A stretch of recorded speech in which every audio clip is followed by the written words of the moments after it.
Y es un honor para nosotros recibir en Un Mundo Alucinante a la autora de este libro que vemos en pantalla, Un letescopio llamado Aníbal, Carla Guillem Almeida. ¿Cómo estás, Carla? Hola, Luis, un gusto estar en tu programa de nuevo. Sí, tenerte acá, amiga de la casa ya, Carla. Prácticamente, yo ya quiero mi sueldo. Totalmente.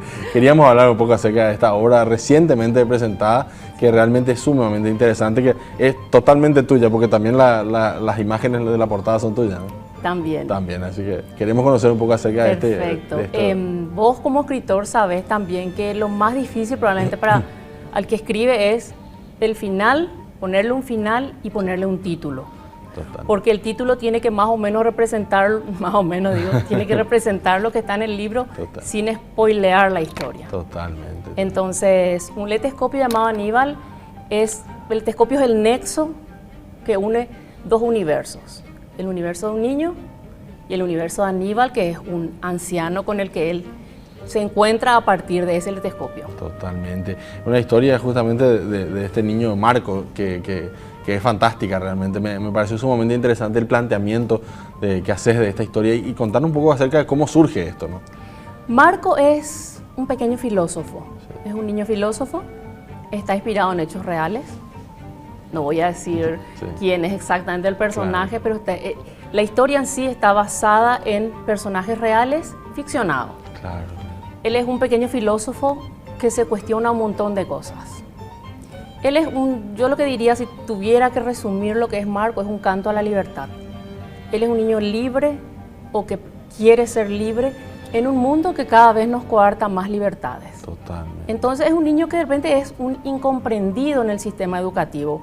Es como que o él no se adapta al sistema educativo, o el sistema educativo no está preparado para un niño como él, que tiene unas ideas que están por encima de lo que se plantean niños de su edad. Entonces, eso también le convierte a él en un ser raro para sus propios compañeros. Totalmente. Que empiezan a invisibilizarle. Totalmente. ¿Y cómo se da ese proceso de invisibilización?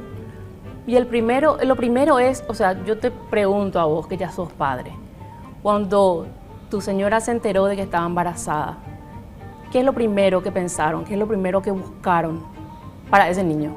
Pensaban en un colegio.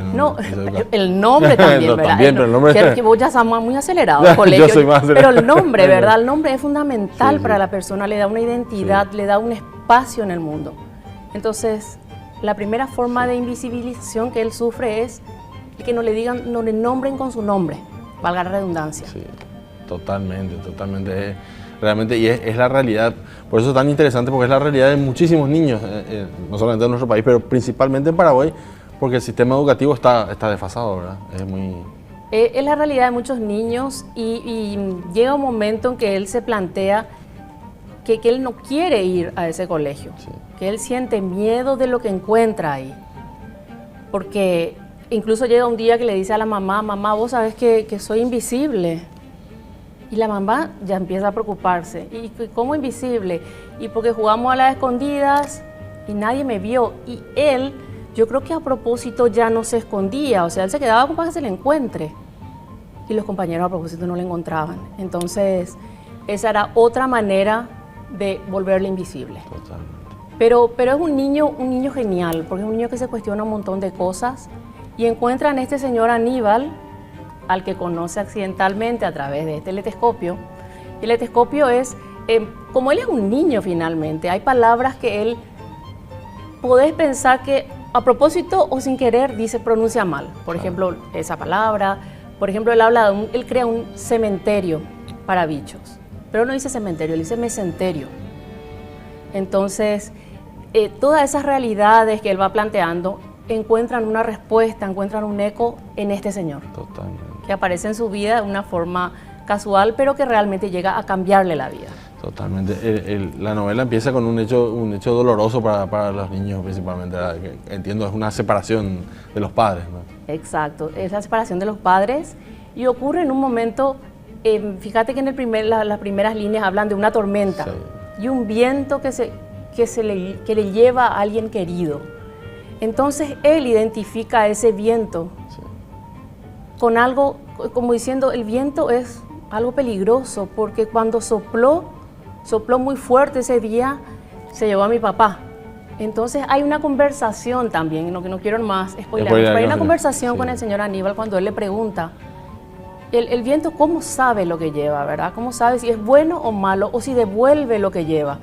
Y él le dice, el señor le contesta, el viento hace lo que sabe hacer, el viento sopla, el viento no sabe, no se cuestiona si lo que se está llevando es bueno o malo. Claro, totalmente. Entonces, que un poco la vida, ¿verdad? El transcurso de la vida que pasan las cosas y uno no vida. sabe qué va a pasar y tampoco es que hay maldad en eso, ¿verdad? Pero Sí. contanos un poco acerca del proceso de la escritura, porque entiendo que hubo también un pequeño incidente que retrasó un poco la publicación del Sí, libro. fíjate que la contratapa está escrita por Maribel Barreto. Sí, Maribel Barreto escribió ese comentario en el año 2020.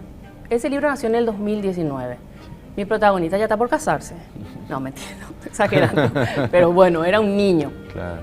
Tuve todo un proceso, yo escribí y sentí que no era el momento de publicar. A veces nos pasa eso, ¿verdad? Los que escribimos. Y como que dejé en pausa y empecé a escribir otras cosas. Es más, interín yo publiqué otra novela, Sí. un libro de cuentos. Y siempre tenía pendiente esa historia que me iba dando vueltas, fue creciendo, al igual que su personaje, fueron creciendo las historias, hasta que en las navidades pasadas dije, no, ya no puede ser, este libro ya tiene que ser publicado. Y ya no va a crecer más de lo que es. Esto es lo que yo quiero compartir ahora. Y entonces me decidí a publicar. Pero como te digo, no es que 6 años tuve con la novela, sino Claro. que quedaba en pausa. Exacto, y encontraste el momento que era el momento de darlo a conocer. Y yo creo que sí, yo creo que cada libro se manifiesta en el momento que tiene que ser y sale a la luz también cuando tiene que salir. Totalmente. ¿Verdad? Queríamos saber un poquito el público al que está dirigido, porque es como, a mí me recuerda mucho al Principito, ¿verdad? Un libro que parece para niños, pero también tiene muchísimas enseñanzas para los adultos. Bernardo Neri hizo la presentación del libro y dijo una frase que me pareció genial. Es un juego de niños para que reflexionen los adultos.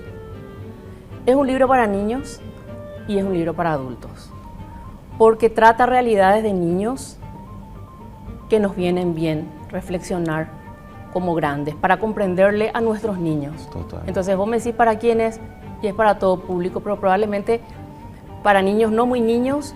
Si lees de muy niño es como El Principito, ¿verdad? Lees las aventuras de ese Claro. niño, que son maravillosas, porque él es un niño travieso, es un niño creativo, es un niño como cualquier otro, pero tiene su lado filosófico. Totalmente. Entonces es para todo Totalmente. público. Contanos un poco acerca, porque hablas del letescopio y de esa conexión entre Aníbal y Marco. ¿Cómo se da ese encuentro? Claro. Hablas de la casualidad también. El señor Aníbal conoce accidentalmente a la mamá de este niño, que es una arquitecta. Y la arquitecta le ayuda a reconstruir una parte de su casa, que con una tormenta tuvo problemas. Esa- Y le comenta sobre sus hijos, sobre todo sobre este niño, ¿verdad? Que a ella le preocupa.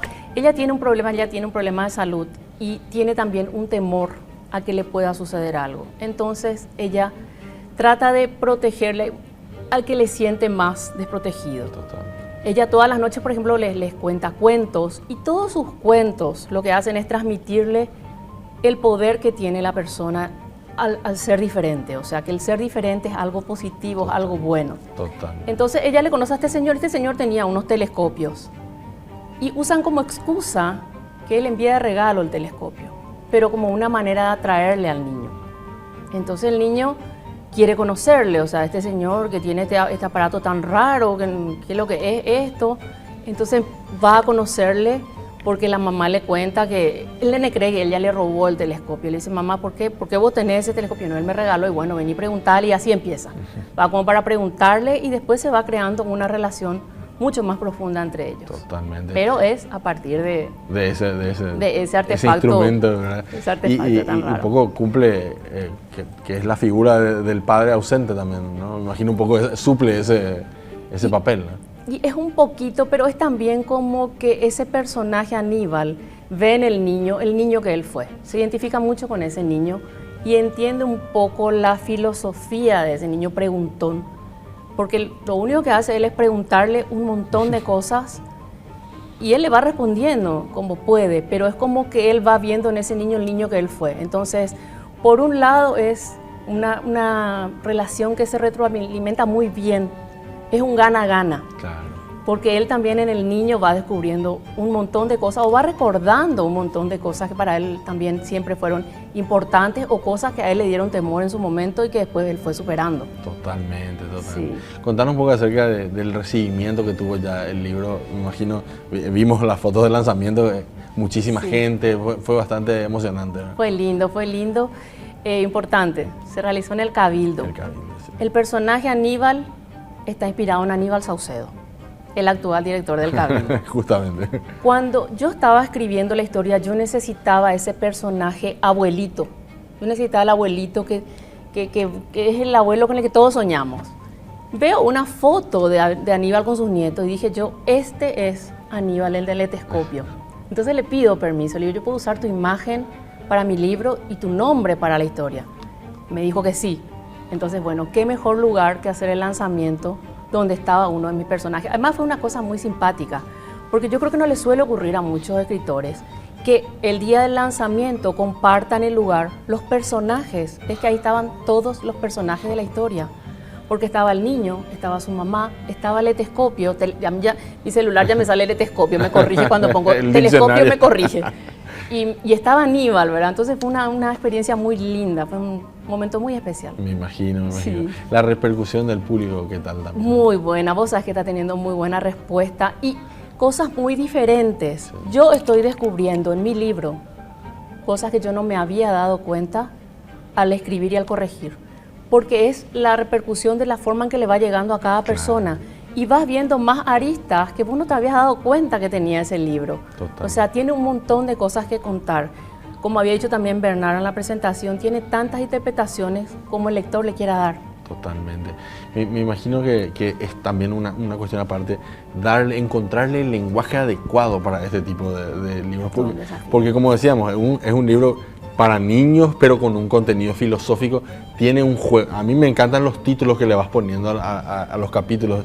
Realmente es muy interesante la forma en la que presentas esas historias. Y tiene un doble título. Sí, exacto. Y muchos de los títulos son preguntas. ¿Por qué? Porque este niño pregunta. Exacto. Es lo que hace un filósofo, se pregunta, él quiere saber todo. Y fíjate otra cosa de este niño, ¿verdad? Que él se preocupa por cosas en las que nadie se fija. Él se preocupa por los bichos. Hay un cementerio para bichos, le pregunta a su mamá. Y el señor Aníbal le ayuda a crear un cementerio para bichos. O sea, él se preocupa qué va a pasar con esos seres que no tienen alguien que se ocupe de ellos. Entonces él tiene una sensibilidad especial, tiene una mirada muy particular sobre el mundo. Seguro, sí. ¿Entendés? O sea, y muchos conocemos ese tipo de niños, ¿verdad? Que son así, que tienen esas miradas raras que de repente uno dice que... Pero es una maravilla. Pero es una maravilla, totalmente. Más allá de fabuloso. Que de repente vos digas, bueno, es medio raro, no lo entiendo y le querés medio dejar de lado porque no querés hacer el esfuerzo de comprender su mundo o porque no podés llegar a comprender su mundo, que es otra cosa. Es otra cosa. Entonces, que lo más fácil es, bueno, le saco. Exacto. Pero es maravilloso encontrarte con personajes que te hacen reflexionar sobre cosas que... Generalmente los adultos queremos decirle, no, parar de preguntarle, pero porque no tenemos la respuesta. Sí, exacto, ¿qué te contesto ahora? Y querés salir por la tangente, pero bueno. Totalmente. Ojalá que llegue esto, me imagino que a muchos padres les va a servir muchísimo. Ojalá. Así que muchísimas gracias, Carla, te agradecemos este tiempo y tu obra que esperemos que sigas produciendo. Gracias, Luis, por la invitación. Gracias.